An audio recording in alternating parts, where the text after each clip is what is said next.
Tom Breiding has walked Woody's road in pursuit of justice. Native singer-songwriter will honor Woody Guthrie on Tuesday, December 6th at Lunch with Books. I lived up to my family's role, neither rich nor poor. My mother's name is Mary. My father calls her May. Oh, my angel, find me today. Woody seemed to capture the American spirit and struggle at the time in his writing. What do you think the creative process of writing was like for him? Well, one of my favorite Woody Guthrie quotes is, "You can only write about what you see." And Woody was a great traveler, so he saw so much, and he made it his business to be in every corner of America, from the wealthy Beverly Hills mansions to workers in the fruit fields, and so yeah, he saw everything. And then as far as his writing and that creative process, it was basically nonstop. Um, I read an interview, or actually heard an interview with Pete Seeger once, and Pete just said that Woody just wrote constantly. He would write and write and write. Sometimes they were traveling together, and he said Woody would write for hours and get up from his seat and just leave everything. He would write on napkins and book covers or whatever, and he would just leave all these wads of paper with his writings behind. It was just the process for him that was the most important thing. And so, somebody that's that diligent about writing, there's bound to be a lot that comes out of it, I think. That's perfect because that leads into my next question. The relationship between Pete Seeger and Woody Guthrie is really legendary. You gave me the recommendation of the album Pete Remembers Woody, which I really appreciate.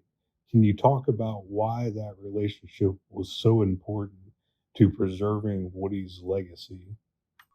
Well, first of all, almost everything that I know about Pete Seeger, I learned from my friends who knew him personally. My friend Matt Turk, and particularly my friend Fred Gillen Jr. Fred was very close to Pete. Drove him, I think, to all of his final gigs in the last 2 years of his life, and performed with him many times.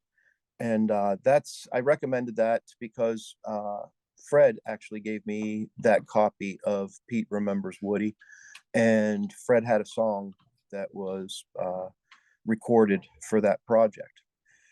So most of what I learned about Pete, I learned from people that knew him well, and it may have been legendary, but I kind of was unaware of just how close Pete and Woody were until I heard those recordings of Pete Remembers Woody and the stories. And I didn't realize they had traveled so extensively together and had done so many things together.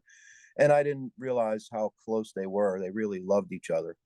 Um, and of course, with Pete living so long, and Woody succumbing to disease at a fairly young age, I think it was important for Pete to keep Woody's legacy going and to share that legacy. You've continued that legacy as well at the Woody Guthrie Festival. So, why is it important for you continuing Woody's legacy as well as what the family themselves are doing? Yeah, well, the importance of that festival is pretty obvious. Woody's family, they gather, most of whom are musicians, and they gather there around Woody's birthday every year, July 14th, in his birthplace of Okemah, Oklahoma. If you ask any artist who plays at the Woody Guthrie Folk Festival, they'll tell you it's their favorite festival of the year. It's really a special event, and it's a moving event. It's a beautiful tribute, and for me personally, uh, it's just been the experience of a lifetime to be in close proximity with some of these artists and to become friends with so many of them. Like-minded artists like myself, but I've learned so much from them, and they've given me so much direction into how to keep my music meaningful, and how to steer my songwriting towards others and to help others.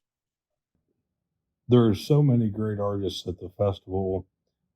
I know sometimes you have to look hard, but where are you seeing Woody Guthrie's influence in popular music today?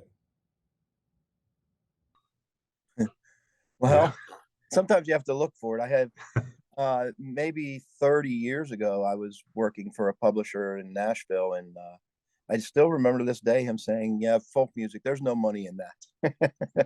And of course, for the Nashville publisher, that's was bottom line was money. But it's true, you don't see folk singers getting rich. I think that's why one of the reasons the Woody Guthrie Festival is so popular, because, as I said, you get all these like-minded people together to share their songs and to share each other's company. It's really special. But there are a lot of us out there. There are a lot of people that are, walking Woody's road, if you will. And then, it is becoming a little bit more prominent, a little more mainstream. I know the Dropkick Murphys have just recorded a new record, and they're touring, singing Woody songs. And I saw they had some of Woody's family members on the stage with them in some of the recent performances. And then, Kyle, today you have a big push for organization, and the labor movement's really growing stronger every day. You have the Starbucks workers, of course, the railroad strike is in the forefront of media today. And yeah, I just see the labor movement growing, and I think there's going to be continued relevance and maybe a little more urgency to for people to share songs of this nature, songs of solidarity and songs of organization. Uh, That's a great point. You're a Wheeling native.